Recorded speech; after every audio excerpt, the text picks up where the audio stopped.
तकरीबन 50 साल हो गए हम काम कर रहे हैं। हमारा दादा भी यही काम करता था, वालिद साहब भी यही काम करता था। हम तीसरी नस्ल है, मैं ये काम कर रहा हूँ।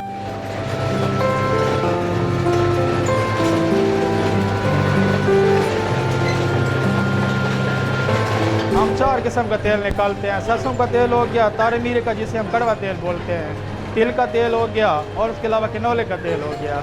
ये इसका हम बीज खरीदते हैं, सरसों का, किनोले का हो गया या तारा मीरा हो गया, इसके बाजार से बीज खरीदते हैं, उसको साफ़ करते हैं। उसके बाद हम इसका डाला बनाया जाता है। डाला बना के उसके लकड़ की घानी में इस्तेमाल किया जाता है, डाला जाता है, जिसकी ये वही लकड़ है जो पहले पुराने ज़मानों में बैल और गाय के पे निकाला जाता था। अभी जो जदीद दौर है, इस पर हम मशीन के लिए लगा के मोटर के ज़रिए निकाला जाता है, लेकिन ये लकड़ वही पुरानी है, उसी में से तेल निकलता है।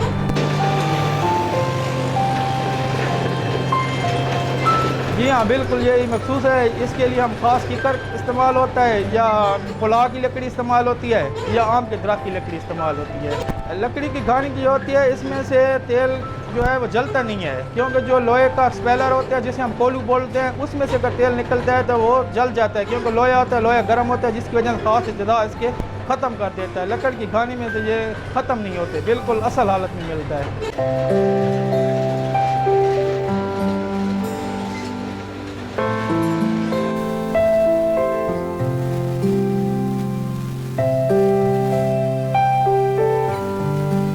जी हाँ, बिल्कुल। इसके ये तो खाने के लिए तो बहुत ज़्यादा इस्तेमाल हो रहा है, और दूसरी बात है सर पे लगाने के लिए इस्तेमाल होता है, और बकाया इसका इस्तेमाल बच्चों में किया जाता है, छोटे बच्चों की मालिश के लिए, और बड़े भी इसे मालिश करते हैं। कड़वा जो होता है वह सर के लिए सिर्फ इस्तेमाल के लिए होता है, और खाने के लिए इस्तेमाल है। जो कड़वा तेल होता है उसको लोग पुराने ज़माने में गर्म करके खाते थे, लेकिन अभी तो ये जानवरों के लिए इस्तेमाल होता है और ख़ारिश के लिए ज़्यादा इस्तेमाल होता है, और जो सर में खुश्की होती है उसके लिए ज़्यादा इस्तेमाल किया जाता है।